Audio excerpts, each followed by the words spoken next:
Welcome to the Growth, Grace, and Prosperity Podcast. Join Stewart Heath for down-to-earth conversations with top professionals, entrepreneurs, and leaders who have a story to tell. Let's get rolling. Hello, everyone. This is Stewart Heath, CPA, founder and CEO of Harvard Grace Capital, your host today for the Growth, Grace, and Prosperity Podcast. We are blessed to have Andy Burke join us today and going to share some of his wisdom from his career success. So, Andy, thank you so much for being here. Hey, thank you so much for having me. I know you're a very busy executive and appreciate you taking the time. And I'm sure that we'll walk away with some good wisdom from you. So, Andy, over your career, was there one particular moment that you would consider a game changer that perhaps set you on the path that you're on now versus where you thought you might be going? Well, it's kind of funny that you ask. I actually never thought I would end up in public transit as a career. I actually started my career as a bus operator when I was in the University of Massachusetts as a student, and I just needed a job to pay for some books. And that really kind of was the start of what I thought, could have been something great. It kind of snowballed because I learned a lot about transit. I learned a lot about people. I studied sociology for my major. And so just really kind of understanding what we're contributing to our communities is really kind of how I got the bug. But the game changer for me was when I graduated college. I was still at the UMass Transit. And what the game changer for me is when I had to relocate to State College, Pennsylvania to run a small bus operation on the private side for a company called Ride Right. And I was 22 years old at the time. And I was thrust a lot of different responsibility of managing people, equipment, relationships. And what it came down to was it made me kind of really grow up a bit. Not that college didn't help with that, but I think being responsible for a workforce, being responsible for customers, and being the general manager there, it ultimately really kind of changed my pace of my career trajectory and really kind of was like, oh, hey, you're good at this. And I think what really kind of helped me understand that was I had a driver at one point was like, hey, Andy, I have shoes older than you. Why do I got to listen to you? And I was like, well, you don't, but I'm here to be a resource for you. I work for you just as much as you work for me, because ultimately you're the one that's out there treating our customers well, treating them with respect and giving them the service they need. And so I'm a resource, I'm a support unit to make sure that you're accomplishing that. So that game changer of those relationships and how you overcome those personality conflicts early on in your career and having to manage different relationships is really what kind of helped me excel where I am today. That's powerful. And for you to have the wisdom of how to handle that at 22 is pretty incredible. I do like what you said about college. I think college is somewhere between childhood and adulthood. And some of us get more adulthood out of it than others. But So that's a great story. But we all hit bumps in the road, things we weren't expecting. Maybe it was a layoff, maybe it was something personal. Can you share a time with us and how you handled it? Let's see, bumps in the road. Trying to think. There was this one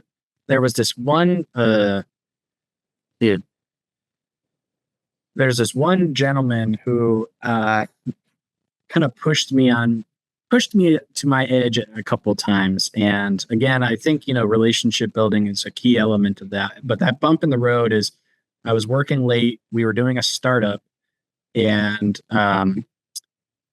it was New Year's Eve and I was working out of New York and I wasn't with my family. I was getting this contract started, getting the people in place, the equipment, the phones, all that good stuff, because we had to run service pretty much that next week. So the bump in the road, I would say, is we just didn't have all our ducks in a row. We didn't have, the electric bill, we didn't have the electric set up, the phone set up. So there's a lot of things that we had to kind of, make happen. And I kind of use the analogy all the time of, all right, give me the duct tape and glue, because that's how we're going to get this to work. And so, we went out to Best Buy and just bought a bunch of those like little speaker phones, just like things that you had to get to make sure that the drivers were able to contact dispatch. We did have a facility in place, but we had fold up chairs. It was that was a bumpy road to be able to get that contract going.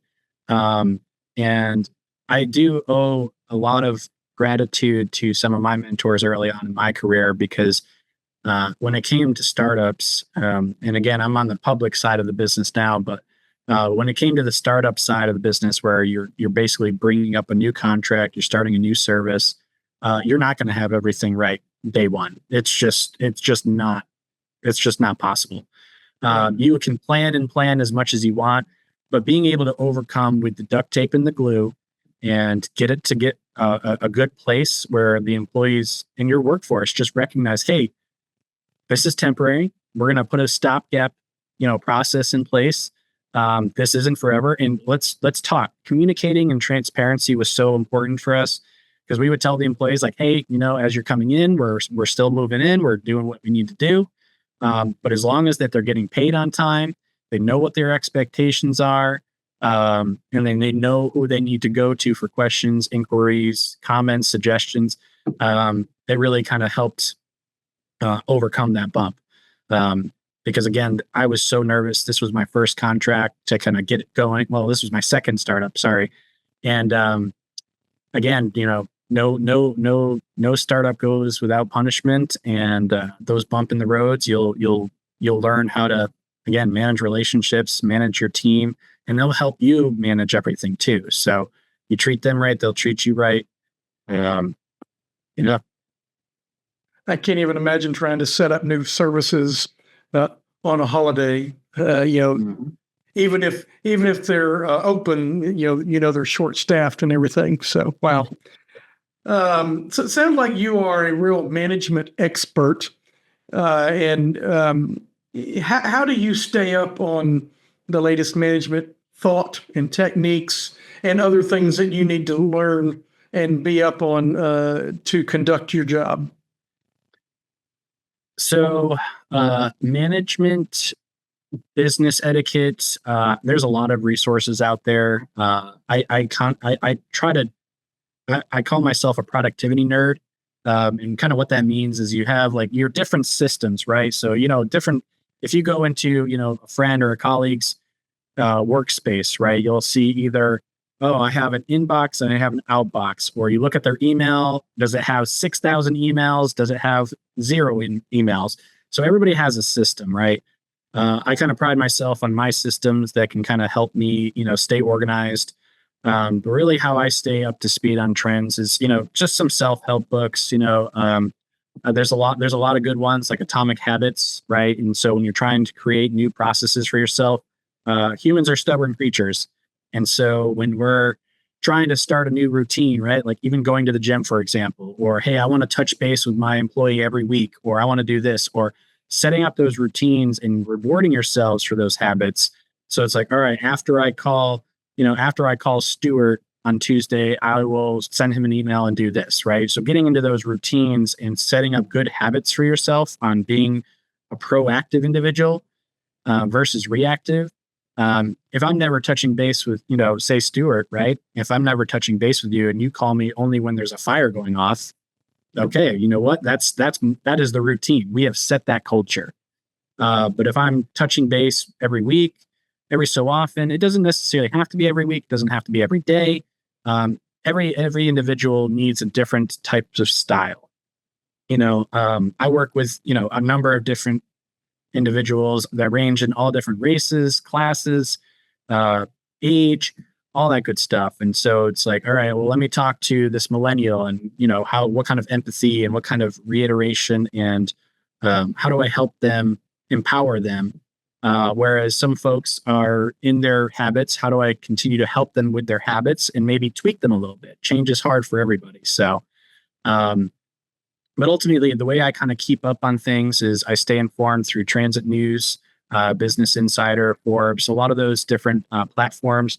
I listen to some podcasts here and there, kind of talking about, interesting things.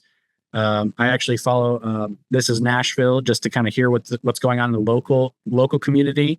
Being in the public transit sector here with WeGo, I think it's really important that I stay up to speed on what's going on around us.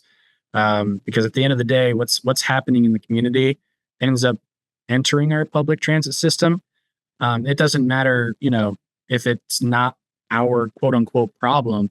Things happen and it still affects us, right? So we're serving over 25,000 people a day, and they have a lot of traffic through our, various transit centers. So, making sure that you're exposed to what's going on in your community, staying up to speed, finding areas that you want to work on. For example, I was not very great at my one-on-one meetings. So I never really understood. I kind of came into my one-on-one meetings early in my career, said, hey, where are we at this? Where are we on with this? Where are we at with this? And it was really more of me just driving the discussion of, oh, well, I don't even want to meet with Andy because all he's going to do is heckle me. Turn that around and turn my one-on-ones into, hey, this is your time. What do you want to talk about? I might have a couple of items, but more or less, I would expect you to kind of, how can I be your support? What do you need from me to be successful in your job? So, just kind of identifying the needs of what areas you can improve on, and seeking out mentors, reading self-help books, listening to podcasts. And I can never emphasize enough, just being aware of your surroundings, your community, and just acknowledging what's going on around you also helps develop you.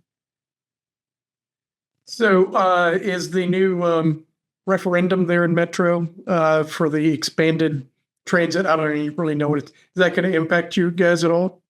Oh, yes. A lot of exciting things ahead of us.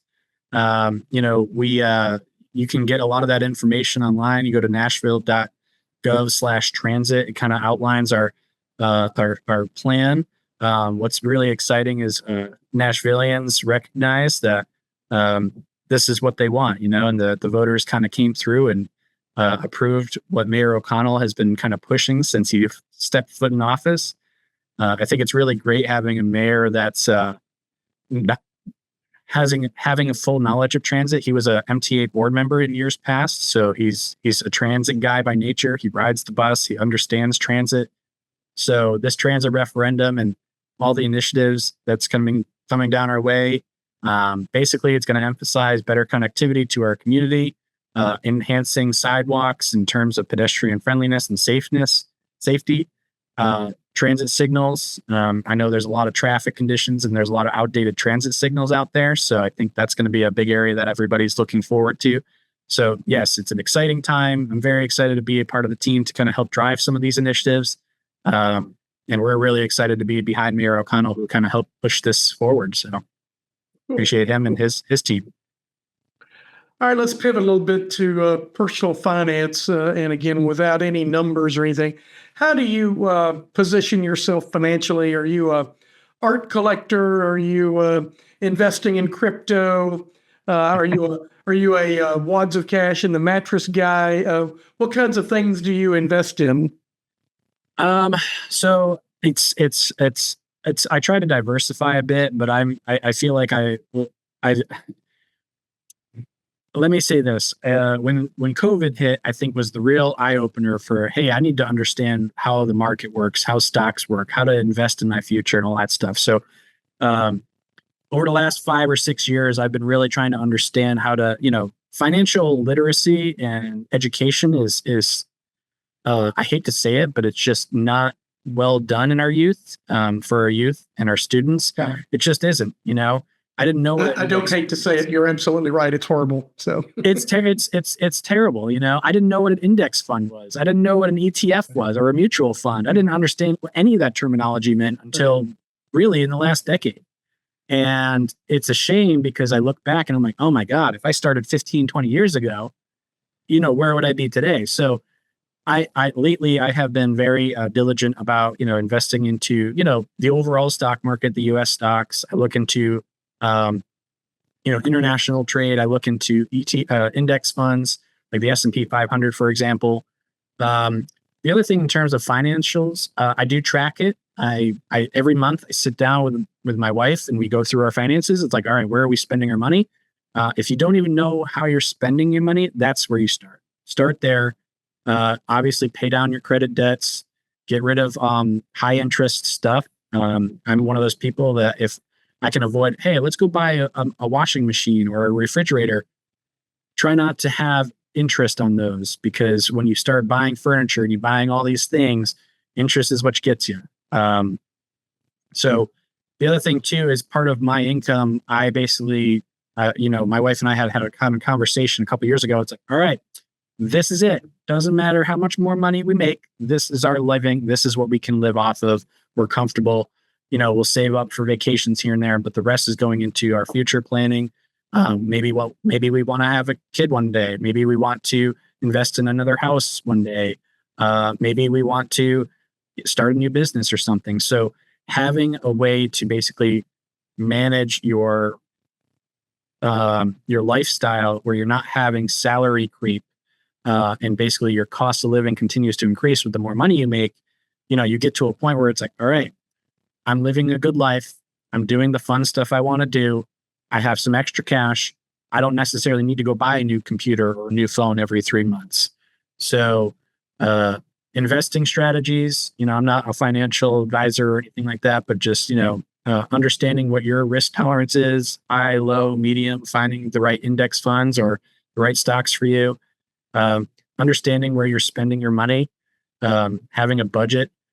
So groceries, restaurants, and, recreational activities, and then all the other stuff like your bills, the necessaries, right? So I think that's overall kind of, I live a good life. I have a good strategy for how I manage my money. Could you make more money? Yes. Could you spend more money? Yes. So at the end of the day, you just you got to weigh out what kind of lifestyle you want to live and how do you get there, and set that goal. And then once you have that goal, then live that good life. Hey, cool. Thank you. Well, coming to the end of our time together, what one nugget of advice would you give someone that you're either mentoring or just wanted to follow in your footsteps? Networking is a very scary thing at times. It doesn't have to be, but finding good people that you can ask questions to that you may not feel comfortable asking your boss, your coworkers, your peers. In terms of career aspirations, having a mentor that can be a good sounding board for you is critical. And I think over the years, I've had multiple. It's not just one. I kind of have, I've had mentors that I've had for over a decade, and I'll call them every once in a while and be like, hey, I got this scenario and I just don't know how I want to handle this, but this is what I'm thinking. What are your thoughts? Having that, and again, having a kind of like a no judgment zone mentor. So definitely invest in a mentor. Definitely invest in staying up to speed on your industry, your community, that kind of stuff. And if you're not comfortable if you're growing in your career and you're doing things that are out of your comfort zone, good. That is what's supposed to be. That is something you're supposed to be doing. Get out of your comfort zone. Unless you're happy, just if you want to be in this particular role and you're doing the same thing every day and years go by and you're comfortable with that, great. But if you're looking to grow and you're looking to develop, you have to get out of your comfort zone. You got to do the things that you're not sure of. And if you just don't know, that's okay. Most people don't know and they figure it out as well. Andy, that's a golden nugget. Thank you for your time today. Again, I know you're a busy executive. Let me just say, if any one of our viewers would like to reach out to you and communicate with you, how would they do that? You can find me on LinkedIn. That's a great place for me. I'm Andy Burke. I'm the Chief Operating Officer here with WeGo Public Transit. I've been here about 4 years. And so if you have any questions related to management, executive leadership, or public transit, I'm here to help. So reach out to me on LinkedIn and we can talk. We'll do that. We will get the direct link to your LinkedIn profile and put it in the show notes, everybody. So if you want to reach out to Andy, you'll be able to find it there. Thanks, everyone, for watching another edition of the Growth, Grace, and Prosperity podcast. We hope that you'll come and join us for our next episode, and share us, talk about it, tell us what you like and don't like. We hope that you'll come back and watch another one. Andy, once again, thanks. Hey, thank you so much for having me. It was a pleasure. Thanks for tuning in to the Growth, Grace, and Prosperity podcast. If you'd like to be a guest, visit growthgraceprosperity.com/guest. We'd love to hear your story.